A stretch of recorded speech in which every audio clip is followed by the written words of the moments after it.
పునరుద్ధాన దిన ఆదివారం ఆరాధనలో వాక్యోపదేశము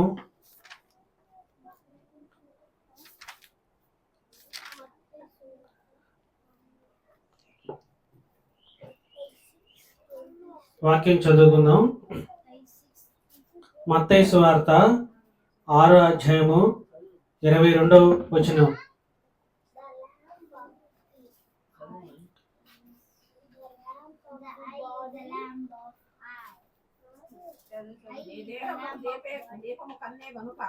దేహమునకు దీపము కన్నే గనుక నీ కన్ను తేటగా ఉండిన ఎడల నీ దేహమంతయు వెలుగుమయమై ఉండును. చాలు. ఈ వాక్యం కొరకు చిన్న ప్రార్థన చేసుకుందాం.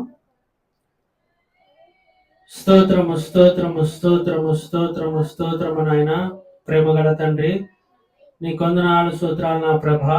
ఈ పునరుద్ధాన దిన ఆదివారం ఆరాధనలను వాక్యోపదేశం నా ప్రభ అయ్యా మేము చదివి ధ్యానం చేయించుండగా నా ప్రభ ఆయా వాక్యంలోని సారాంశాన్ని చక్కగా అర్థం చేసుకొని చక్కగా బోధించడానికి మీరు మాకు సహాయం దయచేయండి.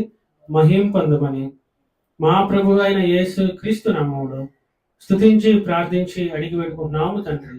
ఆమేన్.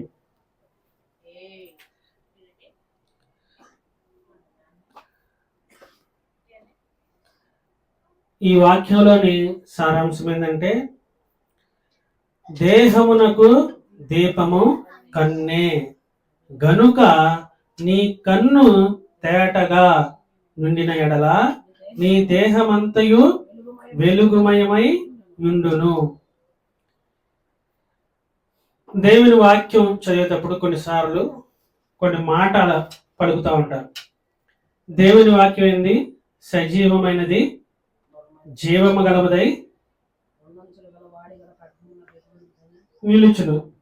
సజీవమైనది అన్న మాటకి అర్థమైందంటే, ఈ మాట చదువుతున్నప్పుడు ఏమనిపిస్తుంది? దేహమునకు దీపము కన్ను. మన దేహానికి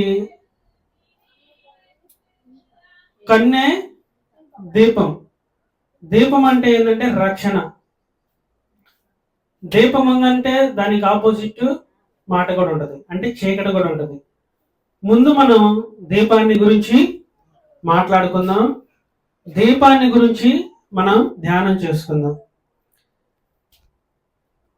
నీ దేహానికి వెలుగుగా ఉన్నది ఎవరంటే దేవుడు. ఈ దేవుడు మన దేహంలో వెలుగు నింపి, మంచిని నింపి, మనకి రక్షణనిచ్చి ఆయన మనల్ని పరిశుద్ధులుగా మార్చాడు. మనల్ని పరిశుద్ధులుగా మనల్ని మార్చాడు. ఇలా పరిశుద్ధులుగా మారి పరిశుద్ధులుగా మనం జీవిస్తూ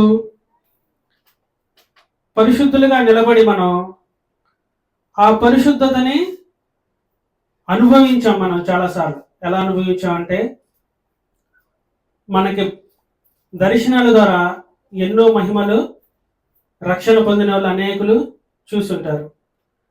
అలాగే కాకుండా మనకి ఆపత్కాలం వచ్చినప్పుడు, మనకి అనారోగ్యం వచ్చినప్పుడు, దేవునికి మనకు ప్రార్థించినప్పుడు మనం ఆ కార్యాలు మనం చూసి అవన్నీ మనం అనుభవించాము. అలాగే కాకుండా ఇంకా మనకి అనేక మార్గాల్లో దేవుడు మనకి మేలుకరంగా, దీవెనకరంగా, ఆశీర్వాదకరంగా మనల్ని మలుచుతూ ఉన్నాడు. ఈ కార్యాలన్నీ కూడా మనం చూస్తూనే ఉంటాం. రోగాల్లో ఉన్నప్పుడు మనకి స్వస్థతనిచ్చాడు. రోడ్ల మీద మనం వెళ్ళేటప్పుడు దేవుడు అనేక మార్లు ఆయన రక్షణ కవచంతో ఏ ఆపదలో మనం పడకోకుండా మనల్ని ఎన్నోసార్లు ఆయన కాపాడాడు. అది నీ గొప్పతనం కాదు, దేవుడు నిన్ను కాచి ఆయన కుమారుడుగా నిన్ను నిలబెట్టాడు. అలాగే ఎన్నోసార్లు అపాయాల నుంచి తప్పించాడు. ఇవన్నీ కూడా దేవుడు రక్షణ పొంది మనం ఆయన రక్షణ అనుభవిస్తా మనం చిడిలో తప్పిన అపాయాలు మనకి చాలా మన కళ్ళారా మనం చూసాం. అది ఎలా వస్తుందంటే ఒక క్షణంలో అలా వచ్చి అలా వెళ్ళిపోద్ది.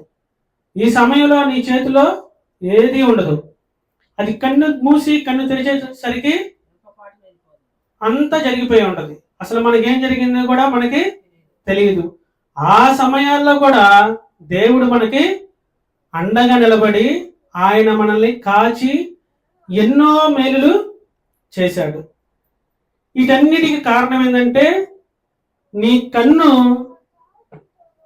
నీ దేహాన్నంతా కూడా నడిపించింది. నీ కన్ను నీ దేహాన్నంతా కూడా లోబర్చుకున్నది. నీ కన్నులతో నువ్వు ఏదైతే చూస్తావో వాటన్నిటిని కూడా నువ్వు ఆచరణలో పెడతాము, ఆచరిస్తాం. దేవుని వాక్యం మొదటగా ఏం చెప్తుందంటే దేవుని రక్షణ గురించి చెప్తున్నప్పుడు ఏమవుతుందంటే నీ కన్నులు నీ దేహాన్ని స్వాధీనపరుచుకుంటుంది. ఈ స్వాధీనపరుచుకున్న దేహాన్ని నేను కాచి కాపాడుతున్నాను, మిమ్మల్ని సంరక్షిస్తున్నాను. మీరు ఆపదల్లో ఉన్నప్పుడు, బాధల్లో ఉన్నప్పుడు, వేదల్లో ఉన్నప్పుడు, రోగాల్లో ఉన్నప్పుడు, ఇంకా అనేక మార్లు దేవుడు మనకు అండగా నిలబడి మనం ఈ రోజున ఇలాగా దేవుని ఆరాధన మనం సంతోషంగా మనం జరుపుకుంటున్నాం, ఆనందిస్తున్నాం. ఉండే దానికి కారణం ఏంటంటే దేవుడు మనల్ని కాపాడాడు. దేవుడు మనల్ని కాపాడందే మనం ఇక్కడ ఉండేవాళ్ళం కాదు, మరి ఎక్కడో ఉండేవాళ్ళం. దేవుడి కార్యాలన్నీ మనం చూసాము, దేవుణ్ణి మనం అనుభవించాము. కానీ దేవుడి పట్ల మనం నిలకడగా ఉంటున్నామా? మన దేహానికి వెలుగు కన్ను. ఈ కన్నులతో చూసిందంతా కూడా మనం నమ్మాం. ఏమి నమ్మామంటే ఫస్ట్ దానిలో మనకి కళ్ళ ద్వారా వచ్చిన వాటినన్నింటినీ మనం నమ్మాము. మనం హాస్పిటల్లోనో లేదా మరణ అంచుల్లో ఉన్నప్పుడు దేవునికి ప్రార్థించినప్పుడు ఆ కార్యాలు మనం కనులారా చూసి వాటిల్ని నమ్మాము. ఇంకా మనం రోగాల్లో ఉన్నప్పుడు కూడా ఆ రోగాల గురించి ప్రార్థన చేసినప్పుడు ఆ రోగాలు తగ్గిపోయినప్పుడు వాటిని మనం నమ్మి దేవుని విశ్వసించి మన శరీర అవయవాలన్నీ కూడా దేవుని కొరకు పని చేయాలని, దేవుని మాటలు వినాలని, దేవుని వాక్యాన్ని మనం గ్రహించుకోవాలని, దేవుణ్ణి చూడాలని మనం అనుకుంటూ మన జీవితాన్ని మనం కొనసాగిస్తున్నాం. కానీ ఇదే వాక్యంలో 22 చదివా కదమ్మా, 23 చదువు. నీ కన్ను చెడ్డదైతే నీ దేహమంతయు చీకటమయమై ఉండును. నీలోనున్న వెలుగు చీకటై ఉండిన ఎడల ఆ చీకటి ఎంతో గొప్పది. చాలు. ఫస్ట్ మనం చూసిన దానిలో ఏంటంటే దేవుడు చేసిన మేలులన్నింటిలో కూడా మనం రుణపడి ఆయన కోసం మనం ఇప్పుడు నేను మాట్లాడుతున్నానంటే ఆయన కోసం మాట్లాడుతున్నాను. నా చేతులు దేనికోసం పనిచేస్తున్నాయంటే ఆయన మాటలను వివరించడానికి నా చేతులు, నా నోరు, నా అవయవాలు, నా కాళ్ళన్నీ కూడా ఆయన కోసం పనిచేస్తాయి. ఈ అవయవాలు, ఈ కాళ్ళు, చేతులు, నోరు దేవుని కోసం పని చేయకోకుండా దేవుడు చేసిన కార్యాలను నువ్వు మర్చిపోయి, దేవుడు చేసిన మేలుల్ని మర్చిపోయి ఏం చేస్తున్నావు నువ్వు? దేవుడు ఏమంటాడంటే నీ కన్ను చెడితే, అంటే నీ కన్ను చెడిద్దని దేవుడు చెప్తున్నాడు. నీ కన్ను ఎలా చెడిపోతుంది? నీ కన్నులు ఎవరిని చూస్తున్నాయి? నీ కన్నులు చూడాల్సింది దేవుడి వైపు మాత్రమే చూడాలి. కానీ నీ కన్ను ఎవరిని చూస్తుందన్నది నీకు నువ్వు పరిశీలన చేసుకోవు. నీ కన్ను మనం ఉదాహరణకు మనం చూసుకుంటే ఇదివరకు కాలంలో అయితే పొద్దున్నే లేవగానే ఉదయకాల ప్రార్థన లేదా ఉదయకాల కుటుంబ ప్రార్థనలు చేసుకుంటూ దేవుడికి స్తోత్రమనం, దేవుడిని మనం స్మరించుకోవటం చేసేవాళ్ళం. ఇప్పుడు లేవగానే ఏం చూస్తున్నాం? మనం ఏం చూస్తామంటే ఫోన్ చూస్తాం. మొట్టమొదటిగా లేవగానే ఏం చూస్తాం? ఫోన్ చూస్తాం. ఈ ఫోన్ చూడటం వల్ల నువ్వు చూడాల్సింది ఏంది? అసలు దేవుణ్ణి చూడాల్సింది వదిలేసి నీ హృదయం చెడిపోవటానికి కారణం ఏమవుతుందంటే ఫోన్ ఒక నీకు కారణం అవుతుంది. ఈ ఫోన్లో నువ్వు దేవుని వాక్యాన్ని ధ్యానించేయో, లేకపోతే దేవుడు తిరిగిన ప్రదేశాలు చూడటమో, దేవుని గురించి తెలుసుకుంటే ఏ అభ్యంతరం లేదు. కానీ ఈ లోక సంబంధమైన విషయాలు కనుక నువ్వు పొద్దున్న లేచి ఫోన్లో చూసావంటే నీ కనులు ఏమవుతున్నాయి? చెడిపోతున్నాయి.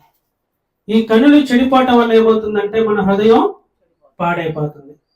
మన కనులతో మనం ఏదైతే చూస్తామో, నీ కనులతో దేవుణ్ణి చూడాల్సిన నీ కనులతో ఏం చూస్తున్నావు? ఫోన్ చూస్తున్నావు. నీ కనులతో పొద్దున్నే దేవుణ్ణి చూడాల్సింది పోయి ఏం చూస్తున్నావు అంటే డబ్బుని చూస్తున్నాము. లేదా ఏం చూస్తున్నావు? ఇంకా వ్యాపారాలు చూస్తున్నాము. ఈ వ్యాపారాలు చూస్తున్నాము, డబ్బును చూస్తున్నాము, ఆస్తిని చూస్తున్నాము, గొడవలు చూస్తున్నాము, కొట్లాట్లు చూస్తున్నాము, లేదా తాగే వాళ్ళని చూస్తున్నాము, తిరిగే వాళ్ళని చూస్తున్నాము. వీటన్నిటిని చూడటం వల్ల నీ కళ్ళు ఏమవుతున్నాయి? వాటిలాగా చేయాలని మనకు ప్రేరేపణ కలిగిద్ది. అంటే దేవుని వాక్యం ఏం చెప్పిద్దంటే ఏది యోగ్యమైనది ఎంచుకొని ఆ ఇంటికి వెళ్ళాలి. యోగ్యత, మనుషుల దగ్గర కూడా యోగ్యత ఉంటుంది. నువ్వు తాగే వాళ్ళతో తిరుగుతున్నావా? నువ్వు ఏ రోజుకైనా కానీ ఖచ్చితంగా తాగుతావు. నీ కన్నులు తిరిగిపోతానని చూస్తున్నాయా? నువ్వు ఏ రోజైనా సరే ఆ తిరగాలన్న ఆసక్తి నీకు కలిగిద్ది. నువ్వు అధికారంకి వెళ్ళి చూస్తున్నావా? ఏ రోజైనా నేను అధికారంలోకి వస్తాననే ఆశ నీకు కలిగిద్ది. అధికారం లేదా డబ్బు లేదా నువ్వు అంతస్తులు, బంగారం చూస్తున్నావా? అవన్నీ కూడా నీకు ఈ లోకంలో కలుగుతాయి. కలగకోకుండా అయితే ఉండవు. కానీ అవన్నీ కూడా దేనికి సంబంధించినవి? దేవునికి సంబంధించినవి కాదు. అవన్నీ కూడా ఏమైందంటే మామూలుగా వ్యర్థం అని చెప్తాడు దేవుడు. నువ్వు ఏటి గురించి ఆరాటపడుతున్నావు? వస్త్రం గురించి ఆరాటపడుతున్నావు. ఏమి తిందామా, ఏమి తాగుదామా అని ఆలోచిస్తున్నావు. ఏమి ధరించుకుందామా అని ఆలోచిస్తున్నావు. ఎలా డబ్బు సంపాదించాలా అని ఆలోచిస్తున్నావు. ఎలాగ ఈ లోకంలో బంగళాలు కట్టాలని ఆలోచిస్తున్నావు. కానీ దేవుడి వైపు చూడటం పూర్తిగా మనిషి మానేశాడు. దేవుడి వైపు చూడటం మానేసిందే కాక మనం ఏదన్నా చెబితే ఆ మాట వాళ్ళు వినేటట్టయితే లేరు. నేను చాలా మందికి, నా స్నేహితులే ఉన్నారు, నా ఫ్రెండ్స్లో తాగేవాళ్ళు అలా ఉన్నారు. ఆ తాగేవాడికి నేను చెప్తాను, ఏందిరా ఇలా తాగుతున్నావు, ఇలా తాగొద్దు అని చెప్తే, నువ్వు నాకేమైనా డబ్బులు ఇస్తున్నావా? ఏమంటాడు? నువ్వు నాకేమైనా డబ్బులు ఇస్తున్నావా అంటే, నేను ఆ మాట చెప్పడానికి కారణం ఏంటంటే వాడు తాగటం వల్ల వాడికి వచ్చిన నష్టం ఏమీ లేదు. వాడితో పాటు వాడు ఖచ్చితంగా నరకానికి వెళ్ళిపోతాడు, ఆ రూపంలో చనిపోతాడు. కానీ అలా చనిపోవాలని మనం కోరుకోకూడదు. ఆయన తాగడం వల్ల ఏమైందంటే, ఆ తాగడం అనేది ఏం చేస్తారంటే నీ పిల్లలు చూస్తారు. ఎవరు చూస్తారు? ఆ తాగటం అనేది నీ పిల్లలు చూస్తారు. నీ పిల్లలు చూసినప్పుడు ఏమవుతుందంటే, ఆ తాగటం, నువ్వు ఎలాగైతే తాగుతున్నావో, నువ్వు ఎలాగైతే రోడ్ల మీద కేకలేస్తున్నావో, వాడి జీవితం కూడా అలాగే మారిపోయింది. ఇది నేను చెప్తున్న మాటలు కాదు, దేవుడు చెప్తున్న మాటలు. నీ కన్ను నీ దేహాన్ని అంతా కంట్రోల్ చేసిద్దని దేవుని వాక్యం చెప్తుంది. నీ కన్నులతో నువ్వు ఏదైతే చూస్తున్నావో అది నీ దేహము చేసిద్ది. అది ఖచ్చితంగా చేసిద్ది. ఎందుకంటే దేవుని వాక్యం మారనే మారదు. ఇది సజీవమైన వాక్యం కనుక, సజీవమైన మాటలు. ఈ మాటల్ని మన లోకంలో మనం చెప్పినప్పుడు కూడా ఇది ఖచ్చితంగా జరిగిద్ది. అందుకని ఎలా ఉంటుందంటే, ఒక తాగుతున్న కొడుకు తండ్రిని చూశాడు అనుకో, ఆయన కూడా అలా తాగాలని ప్రేరేపణ కలిగిద్ది. ఎందుకంటే చూస్తా ఉంటాడు కాబట్టి. అదే ఒక ఉద్యోగస్తుడు పిల్లలు అనుకో, మా నాన్నలాగా నేను కూడా ఉద్యోగం చేయాలి, లేదా డాక్టర్ పిల్లలు అనుకో, మా నాన్నలాగా నేను కూడా డాక్టర్ చేయాలి అని చెప్పేసి వాళ్ళకి ప్రేరేపణ అనేది ఈ కన్నుల ద్వారా నీ శరీరాన్ని అవయవాలన్నీ కూడా పనిచేస్తాయి. ఎందుకు పనిచేస్తాయి అంటే, కన్నులు ఏవైతే చూస్తున్నాయో ఆ చూపు వల్ల నీ దేహాన్ని అంతా కూడా వశపరుచుకొని ఆ దేహముతో పని చేయించుకుంటా ఉంటది. చూడడానికి ఎలా ఉంటదంటే చిన్న కళ్ళే కదా అని మనం అనుకుంటాం. కానీ ఈ కన్నులతో చాలా పనులు మనం చూడకూడదు. చూస్తే కనుక ఆ పని చేస్తామనడానికి రుజువుగా నేను చెప్పాను. అది రుజువా కాదన్నది మీరుగా పరిశీలన చేసుకోండి. ఉదాహరణకి ఇంకా మీకు అర్థమయ్యేలాగా చెప్పాలంటే, చెప్పులు వ్యాపారం చేసే వాళ్ళు ఏం చేస్తారంటే, వాళ్ళ కాళ్ళ వైపు చూస్తారంట. ఎలా చూస్తారు? ఏం చూస్తారంట? కాళ్ళ వైపు చూస్తారు. ఎందుకు చూస్తారు అలాగంటే వాళ్ళు ఏ మోడల్స్ చేస్తున్నారా, ఏ మోడల్లో వాళ్ళు వాడుతున్నారు, ఎయ్యి బయట పరిశీలనలో ఉండి అని చెప్పి కాళ్ళ వైపు చూస్తారు. బట్టల వ్యాపారస్తుడైతే వాళ్ళ వస్త్రాల వైపు చూస్తాడు. ఎందుకంటే ఆయనకి ఏది చూడాలనుకుంటున్నాడు? ఆయన వ్యాపారం చేసుకోవాలనుకుంటున్నాడు కాబట్టి ఏ బట్టలు వాడుతున్నారు, ఏది ధరిస్తున్నారు, ఏది మనకు తీసుకొస్తే ఆ వ్యాపారాల్లో లాభాలు వస్తాయి అని చెప్పి వాళ్ళు వస్త్రాలకు వెళ్ళి, చెప్పులకి వెళ్ళి, మేకప్ మ్యాన్ అయితే మొహానికి వెళ్ళి చూస్తాడు. వీళ్ళు ఏ మేకప్ వేసుకున్నారు, ఏది వాడుతున్నారు అన్నది ఏం చేస్తారంటే వాళ్ళు అవి చూస్తారు. ఎందుకు అవి చూస్తారు అంటే ఆ మార్గంలో వాళ్ళు నడవటానికి. వాళ్ళు చూడటం అంటే ఊరికనే చూడట్లేదు. ఎందుకు చూస్తారు ఆ మార్గాలు అంటే ఆ మార్గాల్లో నడవటానికి. ఇలా నడవటం వల్ల వాళ్ళకి ఏమొస్తుంది అంటే ఈ లోక సంబంధంగా లాభాలు వస్తాయి. ఏమొస్తాయి? లాభాలు వస్తాయి. ఎందుకంటే వాళ్ళు ఏం వాడుతున్నారో తెలుసు కదా. అలాంటివే తీసుకొచ్చి ఏం చేస్తారంటే ఇక్కడ వ్యాపారాలు చేసి ఈ లోకంలో డబ్బు సంపాదించుకొని ఉన్నతంగా నిలబడాలని వాళ్ళ ఆశ. ఇంకా నేను లోతుగా చెప్పాలనుకున్నా కానీ ఆ లోతుగా చెప్పాల్సిన వయస్సు నాకు లేదని నేను ఆ మాటలను వదిలేసా. కానీ ఆ వయసు వచ్చినప్పుడు ఈ మాటలను మీకు ఖచ్చితంగా తెలియచేస్తాను. అందుకని ఏం చేయాలంటే మన కనులు మన దేహాన్ని లోబరుచుకుంటున్నాయి. మీ కనులు దేనికి లోనై ఉన్నాయో ఒకసారి పరిశీలన చేసుకొని ఎలా ఉండాలి అన్నది మరలా దేవుని వాక్యం మనకి బోధిస్తుంది. మనం ఎక్కడికో వెళ్ళి వీటికి పరిష్కారాలు ఏంటి అని మనం దొలాడిసిన పని లేదు. కానీ నీ కన్నులతో నువ్వు ఎలా లోబడిపోయావా, నీ కన్నులతో నువ్వు ఏమి చూస్తున్నావు, ఎలాగా మన జీవితాలు మనం పాడు చేసుకుంటున్నావు అన్నది మనల్ని మనం పరిశీలన చేసుకోవాలి. అందుకని నీ పిల్లలు ఉన్నప్పుడు నువ్వు చేయరాని పనులు నువ్వు చేయకూడదు. నీ పిల్లలు అసలు కొన్ని పనులు అయితే బహిరంగంగా చేయకూడదు. ఈ కాలంలో చేస్తున్నారు కానీ ముందు తాగేవాళ్ళు బహిరంగంగా తాగకూడదు. పడింది అది రాయల్టీ అనుకుని రోడ్ల మీద పెట్టుకొని తాగుతున్నారు. కానీ ఆ తాగటం చూసినప్పుడు ఏమైందంటే అనేకులు పాడైపోవడానికి అవకాశం ఉంటుంది. సినిమాల్లో జరిగేవి కూడా అవే. సినిమాల్లో చూసి కూడా ఏంటంటే ఆ సినిమాల్లో ఏ వస్త్రాలు ధరించుకున్నారు, ఏ బ్యాగులు వాడారు, ఏ చెప్పులు వాడారు, ఏ మేకప్లు వాడారు, ఇవన్నీ వాళ్ళు చూసి సినిమాల్లో బయట ఇవన్నీ ధరించుకుంటున్నాడు. దేవుని వాక్యం ఏం చెప్తుందంటే దేవుని వాక్యానికి ఇలా ధరించుకోవటం వల్ల ఏమంటాడంటే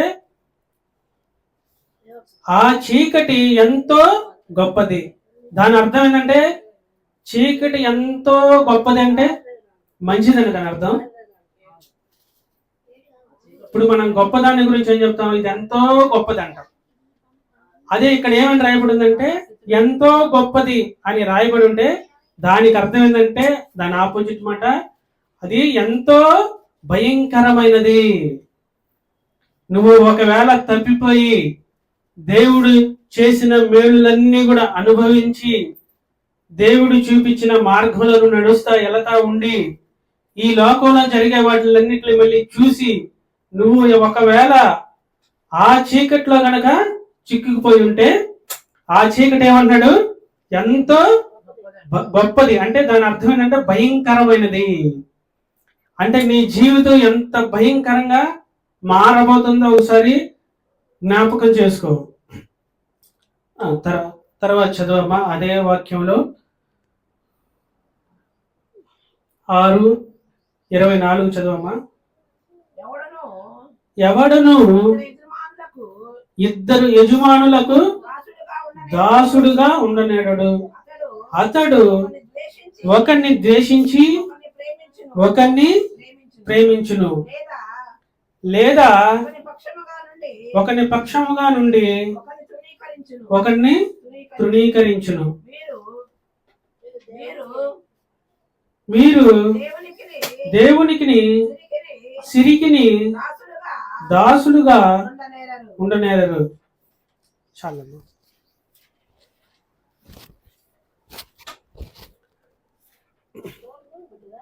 ఈ వాక్యంలోని సారాంశం ఏంటంటే మనం మొట్టమొదటిగా చెప్పుకుంది దేవుని మహిమ గురించి, దేవుడు మన పట్ల చేసిన మేలుల గురించి, దేవుడు మనల్ని స్వస్థపరిచినప్పుడు, అనేక కార్యాలు మన కళ్ళ ద్వారా చూసినప్పుడు ఆయన గురించి మనం తెలుసుకున్నాం.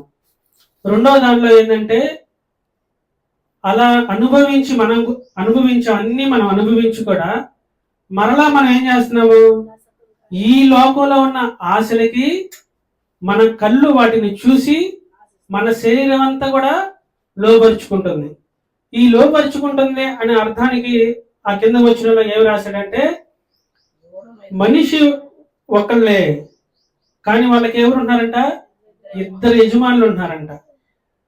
నువ్వు ఏ యజమానికి బానిసగా ఉంటున్నావో ఒకసారి నువ్వు జ్ఞాపకం చేసుకో. దేవుని చెప్పిన మాటలకి, దేవుడు చేసిన ఎన్నో మేలుని నువ్వు అనుభవించి దేవుడిని నీ స్థితిలో నిలబెడితే నువ్వు ఎవరికి యజమానిగా, ఎవరికి దాసుడిగా ఉంటున్నావు? ఈ లోకంలో కావలసిన సిరి అంటే ఏంటంటే, మనం ఇందాక చెప్పుకున్న అన్ని కూడా దానిలో వస్తుంది. అర్హత వస్తుంది, వస్త్రాలు వస్తాయి, చెప్పులు వస్తాయి, మేకప్లు వస్తాయి, బంగళాలు వస్తాయి, బంగారం వస్తుంది. ఆయన ఏం చేశాడంటే ఒక్క మాటతో దాన్ని తేల్చేశాడు. నువ్వు దేనికి లోబడి ఉంటున్నావు? నీ జీవితాన్ని దేనికి లోపరుచుకొని నీ శరీర అవయవాలను వాటికి అప్పచెప్తున్నావు, వాటిల్ని అలాగా వాడుతున్నావు. నీకు ఎవరు యజమానిగా ఉండాలని నువ్వు కోరుకుంటున్నావు? నీ యజమాని ఎవరు అన్నది నీకు నువ్వు పరిశీలన చేసుకుంటే, నువ్వు చీకట్లో ఉన్నావా, వెలుగులో ఉన్నావా? చీకటి అంటానికి గుర్తేందంటే పాపం, వెలుగు అంటానికి గుర్తేందంటే దేవుని రాజ్యం. దేవుని రాజ్యాన్ని మనం చూడాలి. కానీ ఈ లోకంలో ఉన్న మనం అవసరాలు చూసి మనం వాటిలో పడిపోయావా? నీకు ఒక యజమాని వస్తాడు, ఇప్పుడు దాకా నిన్ను కాచి కాపాడి సంరక్షించి, నువ్వు ప్రార్థన చేసినప్పుడు ఎన్నో మేలులు నువ్వు అనుభవించి, నువ్వు ఆపదల్లో ఉన్నప్పుడు రక్షించి, నువ్వు రోడ్ల మీద వెళ్ళినప్పుడు ఏ యాక్సిడెంట్లు జరిగినా నీకు క్షేమకరంగా చేసిన నీ యజమాని విడిచిపెట్టి నువ్వు ఏ యజమానికి బానిస వస్తున్నావు అంటే, చీకటి లేదా సిరికి, పాపానికి, డబ్బుకి, ఈ లోకంలో కావాల్సిన అవసరాల కోసం ఏమవుతున్నావు అంటే దానికి బానిస అవుతున్నావు. ఒకవేళ కనుక నీ బానిసత్వం డబ్బు, అధికారం సంబంధమైన విషయాలైతే కనుక నీకు యజమాని ఎవరు వస్తారంటే సాతాను వస్తాడు. ఈ సాతాను వచ్చినాక ఇంకా మీరు మాత్రం ఏమీ చేయలేరు, ఇంకా దానికి మీరు బానిస అయిపోతారు. దేవుడికి బానిస అయిన దేవుడు చేసిన మేలుల్ని మీరు మర్చిపోతారు. కానీ సాతాను కనుక మిమ్మల్ని లోబరుచుకుంది అనుకోండి, మీరు ఇంకా దాంట్లో నుంచి రావడానికి కష్టమే. అధికారం అనేది మీకు కావాలని మీ కళ్ళు కోరుకుంటున్నాయి అనుకో, ఆ అధికారం వచ్చేదాకా దానికోసం ప్రయాసపడతానే ఉంటారు. ఉదాహరణకి మనకి ఎలక్షన్లో ఓడిపోయారనుకో, ఓడిపోయారని వాళ్ళు ఊరికనే ఉండరు, మళ్ళీ గెలవాలన్న ఆసక్తి వాళ్ళకి కలుగుతుంది. ఎందుకంటే వాళ్ళు అధికారాన్ని సంపాదించాలని గోల్ వాళ్ళు పెట్టుకున్నారు. అలాగే వ్యాపారం చేసే వాళ్ళు ఏం గోల్ పెట్టుకున్నారంటే, వ్యాపారం బాగా చేసి అభివృద్ధి పొందాలని. ఈ వ్యాపార వస్తువులన్నిటికెళ్ళి కూడా వాళ్ళు చూసి వాటిని అనుసరించి అలాగ వాళ్ళు జీవిస్తారు. జీవిస్తూనే కాదు, అలాగ వాళ్ళు డెవలప్ కూడా అవుతారు. ఇలాగ మనం చెప్పుకుంటూ పోతే అన్ని కూడా వాళ్ళని లోపరుచుకుంటుంది. లోపరుచుకునే వాటిలన్నింటిలో దేవుడు మనకు చెప్తాడు కదా, అవసరమైతే నువ్వు ఏం చేస్తావంటే పొరుగు వారి పూచికి పుల్ల కూడా ఆశిస్తావు, వ్యభిచారం చేస్తావు, దొంగతనం చేస్తావు, అబద్ధం ఆడతావు. ఇవన్నీ కూడా దేవునికి వ్యతిరేకంగా చేసే పనులే. ఇవన్నీ ఎందుకు చేస్తున్నావు అంటే ఈ లోకంలో నువ్వు అధికారం, ఆస్తితో సంపాదించుకోవడానికి. కానీ ఇలాగ నువ్వు వ్యాపారంగా చేసేటానికి, చదువుల్లో పరిశీలించడానికి, రాజకీయాల్లో పరిశీలించడానికి, కుటుంబ వ్యవహారాల్లో పరిశీలించడానికి పెట్టే కష్టం కానీ శ్రమ కానీ దేవుని దగ్గర నువ్వు పెడుతున్నావా? దేవుని వాక్యం సజీవమైనదయ్యి ఆ మాటలు మనం చెబితే అలా మనం నడుచుకుంటున్నావా? దేవుడి వాక్యాన్ని మనం అసలు ఈ వాక్యం ఒక్క మాటలో చెప్పేశాడు. నీ కనులు కనుక నువ్వు ఏదైతే చూస్తాయో నీ శరీరం అంతా కూడా దాన్ని పట్టుకొని దాన్ని కంట్రోల్ చేస్తాడు. శరీరం అంతా కూడా కంట్రోల్ చేసి అలాగ జీవించడానికి మనం ప్రేరేపిస్తుంది. అలాగే కాకుండా చదవమ్మా ఒక మాట. 2 కొరింథీయులకు రాసిన పత్రిక 4వ అధ్యాయము 18వ వచనం చదువు.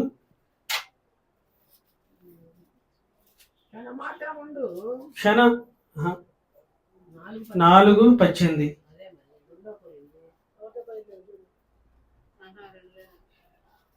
ఏలయనగా దృశ్యమైనవి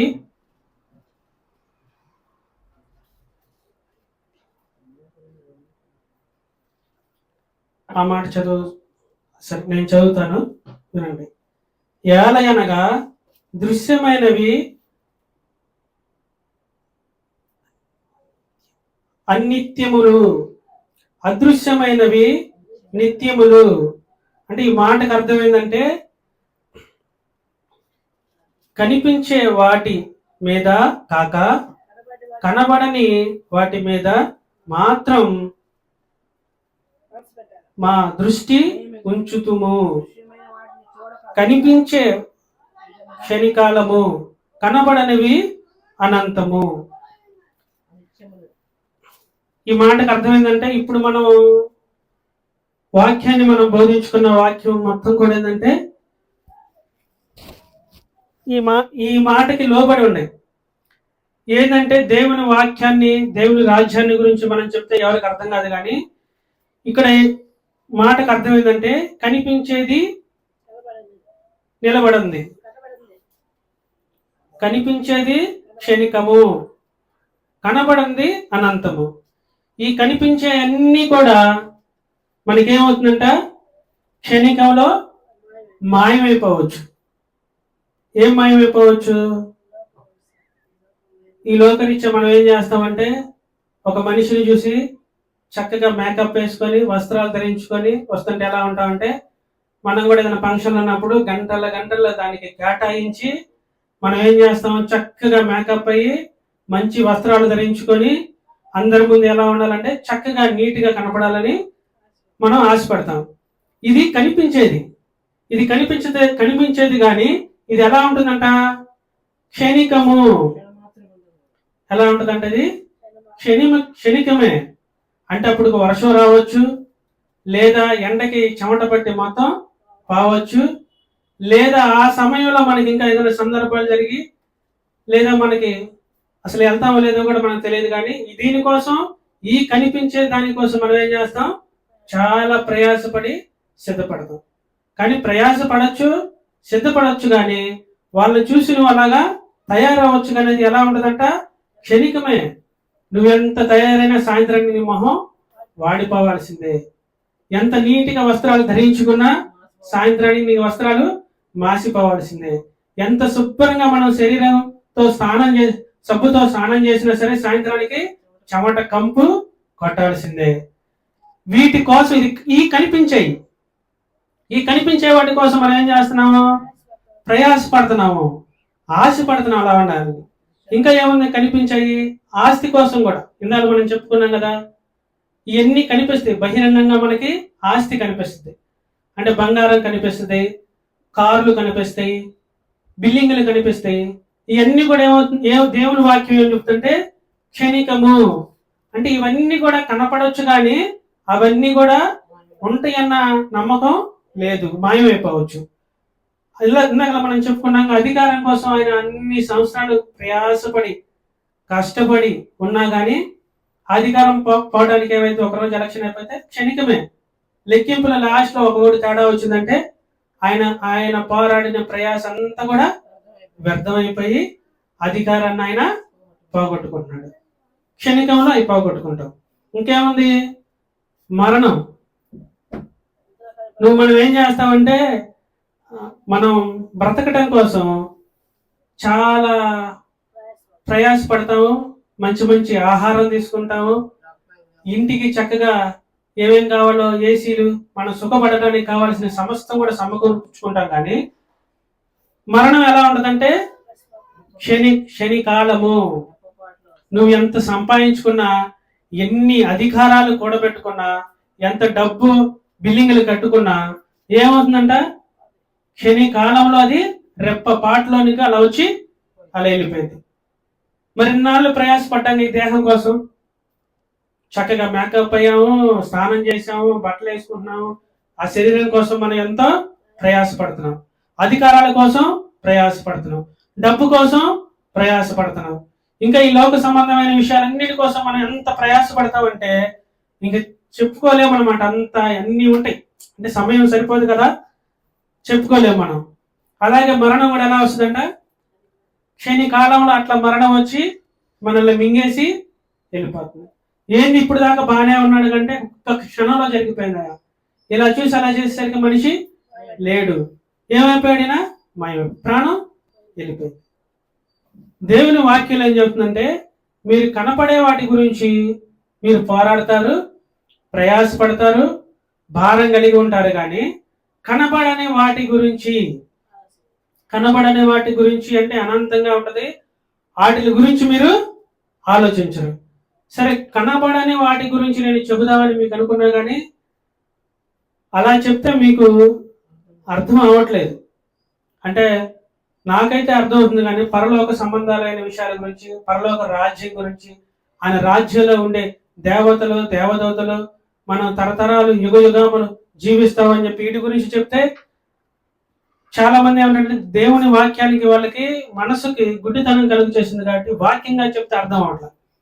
సరే, ఇక్కడ ఏం చెప్తామంటే, కనబడనిది అనంతం కదా, అంటే అది పరలోకం. మామూలుగా అయితే దాన్ని పరలోకం గురించి వివరించాలి, కానీ ఈలోక కనబడని వాటిని చూద్దాం. ఈ లోకంలో మనకి కొన్ని విషయాలు కనపడవు.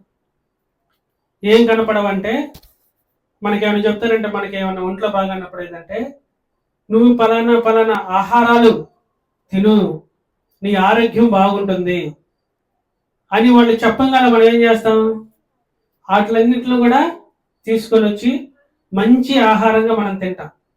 అసలు ఆ తినే ఆహారం మనకు మంచి చేస్తుందా చెడు చేస్తుందా అన్నది మనకైతే తెలియదు. కానీ ఏం చెప్తున్నారు, కనబడని వాటి గురించి వీళ్ళు చెప్పినప్పుడు మనం వాటిని పాటిస్తాం. ఇంకా చాలా మంది ఏం పాటిస్తారు, కనబడని వాటి గురించి, నాకు ఒంట్లో బాగాలేదు, లేదా నాకు గుండె జబ్బు ఉంది, లేదా నాకు షుగర్ వ్యాధి ఉందన్నప్పుడు వీళ్ళు ఏం చెప్తారంటే, డైలీ నువ్వు వాకింగ్కి వెళ్ళి లేదా ఎక్సర్సైజ్ చేయంటే ఈ కనబడిన వాటి కోసం ఆ రోగాలు తగ్గుతాయని ఏమని వెళ్తారు వాళ్ళు. పొద్దున్నే లేచెళ్ళి ఆ ఆరోగ్యాన్ని కాపాడుకోవడం కోసం అనేక పనులు గంటల గంటలు వాళ్ళు వెచ్చించి చేసి వాళ్ళ ఆరోగ్యాన్ని కాపాడుకోవాలనుకొని శ్రమ పడతారు. కానీ ఇవి బహిరంగంగా కనపడతాయా? కనపడని అయినా సరే వాళ్ళు వాటిని శ్రద్ధగా క్రమశిక్షణతో ఒక్క రోజు కూడా పక్కకు పోకుండా వాళ్ళు వాటిని అనుసరించి చేసి వాళ్ళ ఆరోగ్యాన్ని కాపాడుకోవాలని వాళ్ళు ప్రయత్నిస్తూ ఉంటారు. కానీ ఇవన్నీ ఈ లోక సంబంధమైనవే, కానీ కనబడనివి. అందరూ అనుకుంటారు డాక్టర్లకు కూడా అన్ని తెలుసు కదా అని అనుకుంటారు, కానీ వాళ్ళకే అన్ని విషయాలు తెలియక ఏ డిపార్ట్మెంట్కి ఆ డిపార్ట్మెంట్ వాళ్ళు ఇప్పుడు డివైడ్ అయిపోయారు. కన్నుకు సంబంధించిన వాళ్ళు ఒకళ్ళు, ముక్కుకు సంబంధించిన వాళ్ళు ఒకళ్ళు, నోరుకు సంబంధించిన ఒకళ్ళు, గుండెకు సంబంధించిన వాళ్ళు ఒకళ్ళు, ఇలాగా అనేకలుగా వాళ్ళు విభజించబడి ఏం చెప్తున్నారంటే వాటిని మీరు ఎలా కాపాడుకోవాలో అని వాళ్ళకి తెలిసిందే చెప్తున్నారు. కొంతకాలం తర్వాత ఏమన్నారంటే అది అబద్ధం, మళ్ళీ దాని తర్వాత మళ్ళీ ఇంకోటి చేస్తే మంచిదని వాళ్ళు చెప్తున్నారు. ఇలా కనపడని వాటి గురించి మనకి డాక్టర్ ఒక మాట చెప్తే మనం వాటిని శ్రద్ధగా పాటిస్తామా లేదా? ఖచ్చితంగా పాటిస్తాం. ఎందుకంటే మన లోపల అవయవాలు బాగుపడాలి, నాకున్న గుండె జబ్బు పోవాలి, నాకున్న కిడ్నీలు శుభ్రపడాలి, నాకున్న షుగర్ వ్యాధి తగ్గాలి, బాగా నాకున్న రక్త ప్రసరణ బాగా జరగాలి అని మనకి కనపడని విషయాలు, మనలో బాడీలో ఉన్న విషయాల గురించి మనకు చెప్తే మనం వాటిని శ్రద్ధగా పాటిస్తాం. కానీ దేవుని వాక్యాన్ని మనం పాటిస్తున్నావా? దేవుడు చెప్పినట్టుగా మనం నడుచుకుంటున్నావా? దేవుడు ఏమి మాట్లాడుతున్నాడు, ఏది చెప్తున్నాడు అంటే చూడండి. ఇవన్నీ మీరు చేస్తారు, కానీ చదువమ్మది మత్తయి సువార్త 6వ అధ్యాయము 62 చదువు.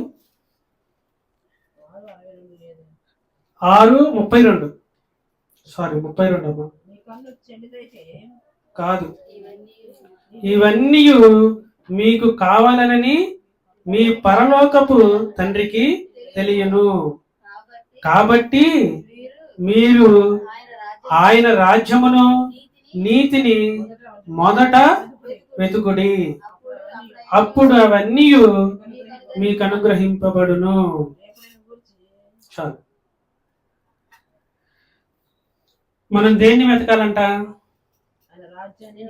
ఆయన రాజ్యాన్ని, నీతిని మాత్రమే మనం వెతకాలి.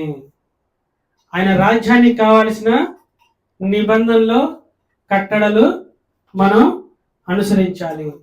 ఎలా ఉండాలంటే మనం ఆయన రాజ్యాన్ని, నీతిని మొదటిగా వెతకాలి. మీరేం వెతకాలి? ఇప్పుడు దాకా చెప్పినవన్నీ మీరు సమాజంలో మామూలుగా వెతుకుతారు. అవన్నీ ఈ లోక సంబంధమైన విషయాలు ఒకవేళ మీకు అవసరం అయి ఉండొచ్చు. నిజంగా మీకు అయ్యే అవసరం అయితే ఏమన్నాడంటే, నిజంగా నీకు అయ్యి అవసరం అయితే, నీకు డబ్బు అవసరం అయితే, నీకు బంగళా అవసరం అయితే, నీకు వ్యాపారాలు అవసరం అయితే అవన్నీ నేను ఇస్తాను. కానీ నువ్వు వాటిని వెతుకుతూ ఏం చేస్తున్నావంటే దేవుని రాజ్యాన్ని, ఆయన నీతిని వెతకటం మర్చిపోయావు. ఎందుకు మర్చిపోయావు అంటే నువ్వు వాటిలో బిజీ అయిపోయావు.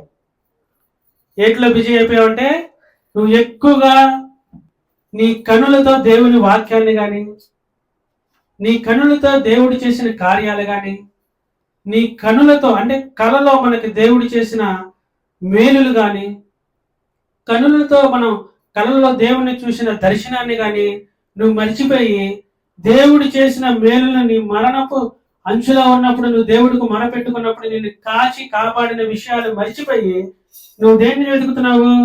లోక సంబంధమైన విషయాలన్నీ కూడా వెతుకుతున్నావు. దేవుడు మొట్టమొదటిగా వెతకమంటుంది ఏంటంటే ఆయన రాజ్యమును, నీతిని మొదట వెతుకుడి, అప్పుడు అవన్నీ మీకు అనుగ్రహింపబడును. ఏదంటే అప్పుడే మనకి అవన్నీ కూడా అనుగ్రహిస్తాయి.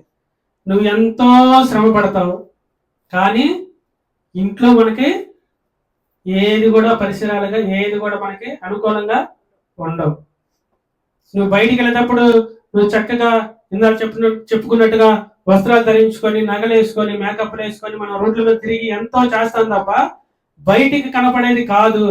ఇంటికి వచ్చినప్పుడు ఏమవుతుంది? దేవుడు లేనప్పుడు మనకి ఏముండదని మనం అనుకున్నాం.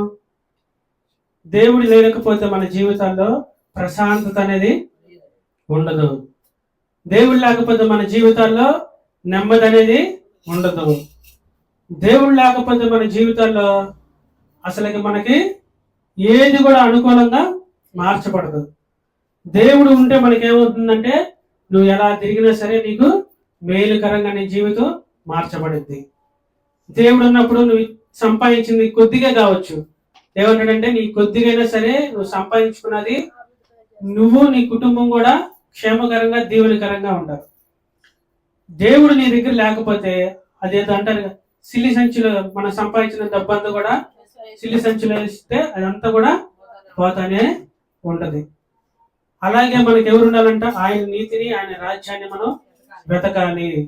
నీ లోక సంబంధమైన విషయాలు నీకు ఒకవేళ అవసరం అయి ఉండొచ్చేమో, డబ్బు అవసరం అయి ఉండొచ్చేమో, బంగాళాలు అవసరం అయి ఉండొచ్చేమో, కార్లు అవసరం అయి ఉండొచ్చేమో, ఆరోగ్యం అవసరం అయి ఉండొచ్చేమో, మీ ప్రాణం నీకు అవసరం అయి ఉండొచ్చేమో. కానీ వీటన్నిటికీ మీకు అవసరమే. కానీ మీరు వాటిల్లో పడిపోయి ఏం చేస్తున్నారంటే నన్ను వెతకటం మానేశాం. మనం ఏం వెతుకుతున్నాం? మనం చెప్పుకున్నాక పొద్దున్న లేవగానే ఫోన్ ఎదుగుతున్నాము. మనం వెతకాల్సింది ఏంది? పొద్దున్నే లేవగానే అయ్యా గడచిన కాలం అంతట్లోనూ కాచి కాపాడి మమ్మల్ని సంరక్షించి మరలా మాకు ఈ రోజు మాకు ఇచ్చినందుకు నీకు వందనాలు, స్తోత్రాలయ్యా. ఈ రోజు మేము చేయాల్సిన పనులన్నింటిలో కూడా మీరు మాకు తోడై ఉండి నడిపించండి అని నీ పడక మీద నువ్వు జ్ఞాపకం చేసుకోవచ్చు. చాలా మంది అని ఏమనుకుంటారంటే దేవుడితో మనం మాట్లాడేటప్పుడు నీటిగా స్నానం చేయాలి, నీటిగా శుభ్రంగా ఉండాలనుకుంటాడు. కానీ ఇవన్నీ కూడా వంకలు. మొదట నువ్వు నీ పడక మీద ఉన్నప్పుడు దేవునికి చిన్న మాట చేసుకొని నువ్వు లేవచ్చు. లేదా నువ్వు ఫోన్కే బానిసవై ఉన్నావు అనుకో, నువ్వు ఫోన్లో ఏం చూడాలంటే చెడు తలంపులు, చెడు అభిప్రాయాలు కావాల్సినవి కాకుండా దేవుని వాక్యాన్ని వినండి, దేవుని ప్రార్థన నేర్చుకోండి. దేవుడు పరిశీలించిన స్థలాలు ఎన్నో ఉండి వాటి గురించి తెలుసుకొని దేవుడు నిజంగా ఉన్నాడు, దేవుని వాక్యము సజీవమై మనతో మాట్లాడుతుంది. ఈ మాటను మీరు ఒకసారి పరిశీలించుకొని మీ జీవితాలు మీరు ఒకసారి చూసుకోండి. ఏమై ఉందంటే మన వాక్యం, ఈరోజు వాక్యం ఏంది? దేహమునకు దీపము కన్నే, గనుక నీ కన్ను తేటగా నున్న ఎడల నీ దేహమంతయు వెలుగుమై ఉండును. ఈ వాక్యాన్ని సారాంశం ఏంటంటే, మన కన్నులతో మనం ఏమి చూడాలో ఏమి చూడకూడదో మొదట మనం నేర్చుకోవాలి. ఒకవేళ మనం చూడకూడని మనం చూసామంటే కనుక నీ కన్నుల వల్ల నీ శరీరం అంతా దాన్ని లోపరుచుకొని, ఆ లోపరుచుకున్న శరీరంతో ఏం చేస్తుందంటే నేను చీకట్లోకి, పాపంలోకి నడిపిస్తుంది. ఆ చీకట్లో, పాపంలో ఉన్నప్పుడు నువ్వు దేవుని రాజ్యాన్ని గాని ఆయన నీతిని గాని నువ్వు వెతకలేవు. మొదటగా నువ్వు దేవుని రాజ్యాన్ని వెతుకు, ఆయన నీతిని వెతుకు, అప్పుడు నీకు అవన్నీ కూడా నా దేవుడు నీకు అనుగ్రహిస్తాడు. దేవుడు ఈ చిన్న వాక్యాన్ని దీవించును గాక. ఇంకా 2 మాటలు రాసుకున్నాను, సమయం సరిపోలేదు కనుక ఈ వాక్యంతో దేవుడు మనతో మాట్లాడిన విషయాల్ని మనం జ్ఞాపకం చేసుకొని, మన కన్నులతో మనం ఏమి చూడాలి, మన కన్నుల ద్వారా మనం ఏమి పోగొట్టుకుంటున్నాము, మన కన్నులతో మనం చూడటం వల్ల మన శరీరం అంతా కూడా మనల్ని ఎలా లోపరుచుకుంటుందన్న మాటలు, విషయాలు మనం తెలుసుకున్నాము. అలాగే కాకుండా పాపంలో పడిపోకుండా దేవుని రాజ్యాన్ని, ఆయన నీతిని మనం మొదటగా ఎదిగితే నీకు కావాల్సిన అన్ని కూడా దేవుడే నీకు సమకూరుస్తాడు. అలాగ మీరు నడుచుకోవాలని, అలాగ జీవించాలని దేవుని వాక్యం మనతో మాట్లాడింది. ఈ వాక్యం కొరకు చిన్న ప్రార్థన చేసుకొని ముగించేసుకుందాం. స్తోత్రము స్తోత్రము స్తోత్రము స్తోత్రము నాయన, ప్రేమగల తండ్రి, నీ కొందనాలు స్తోత్రాలు నా ప్రభా. అయా ఈ రోజు పునరుద్ధాన దిన ఆదివారం ఆరాధనలో నా ప్రభా, మీరు సజీవమైన మాటలు అయా, కొన్ని మాటలు మేము చెబుతాం కానీ నా ప్రభా అవి బహిరంగంగా మాకు కనబడవు, కానీ నీ వాక్యంలోని మాట మేము చెప్పినప్పుడు అవి లోకంలో మాకు సజీవంగా కనపడుతుంది. మేము మా కనులతో మేము ఏదైతే చూస్తున్నామో ఆ కనుల ద్వారా చూసినప్పుడు మా శరీరాన్ని, మా దేహాన్ని, మా అవయవాలన్నీ కూడా నా ప్రభా వాటిని లోబడి నా ప్రభా చీకట్లోకి, పాపంలోకి పడిపోయిన ప్రభా అనేకులు నా ప్రభా నీ జీవాన్ని, నీ రాజ్యాన్ని వెతకటం మానేశారయ్యా. అయ్యా నీ జీవాన్ని, నీ రాజ్యాన్ని వెతికినప్పుడు మీకు అవన్నీ ఇస్తానని దేవుని వాక్యం చెప్తుంది నా ప్రభా. ఏ చీకటనే అపాయాల్లో ఉన్నారో నా ప్రభా ఆ చీకటి నుంచి విడిపించండి. ఏ చీకటి అనే నా ప్రభా అప్పులు బాధల్లో ఉన్నారో ఆ అప్పులు బాధల నుంచి విడిపించండి. ఏ చీకటి అనే నా ప్రభా ప్రాణ భయంలో ఉన్నారో ఆ ప్రాణ భయాల నుంచి వాళ్ళని విడిపించండి. ఏ చీకటి అనే వ్యభిచారాల్లో ఉన్నారో ఆ వ్యభిచారాల నుంచి వాళ్ళని విడిపించండి. ఏ చీకటి అనే డబ్బు వ్యసనాల్లో పడిపోయి ఉన్నారో ఆ డబ్బు వ్యసనాల నుంచి వాళ్ళని విడిపించండి. ఏ చీకటి అనే అయా కుటుంబ సంబంధమైన విషయాల్లో పడిపోయి ఉన్నారో, కుటుంబం లోపనైపోయి ఉన్నదో వాటిలన్నిటి నుంచి వాళ్ళని విడిపించండి. వాటిని విడిపించిన ప్రభా నీ రాజ్యాన్ని వెతకడానికి అయ్యా ఎన్ని కూడా కంటికి కనపడి నా ప్రభా ఇంతలో కనపడి అంతలో మాయమైపోతాయి అని చెప్తున్నాను నా ప్రభా. అలా మాయమైపోయి కాకుండా నా ప్రభా కనపడని నీ రాజ్యాన్ని మేము వెతకడానికి, నీ నీతిని వెతకడానికి, నిన్ను అనుసరించడానికి నా ప్రభా మాకు సహాయం దయచేయండి. మా ఎడల అపరాధము, పాపము ఏదైనా ఉంటే నా ప్రభా, శరీర బలహీనతలు ఉంటే వాటి నుంచి విడిపించి నీ పరిశుద్ధతను, నీ రాజ్యానికి వారసులుగా మమ్మల్ని మార్చండి. అయ్యా నీ రాజ్యానికి వారసులుగా మార్చముందే మా ప్రాణాన్ని మీరు ముట్టకండి నా ప్రభా. అయ్యా నీ నీతికి, నీ రాజ్యానికి మేము వారసులుగా మారి మేము పరిశుద్ధంగా నిలబడినప్పుడు మాత్రం నా ప్రభా నీ రాజ్యానికి చేర్చుకోమని ఈ ప్రార్థిస్తున్నాను నా ప్రభా. అలాగ జరగాలి, అలాగ నిలబడాలని మా అందరినీ ఈ మాటలతో హెచ్చరించినందుకు నీ వందనాలు స్తోత్రాలు చెల్లించుకుంటూ మా ప్రభు అయిన యేసు క్రీస్తు నామములో స్తుతించి ప్రార్థించి అడిగి వేడుకుంటున్నాము తండ్రి. ఆమేన్.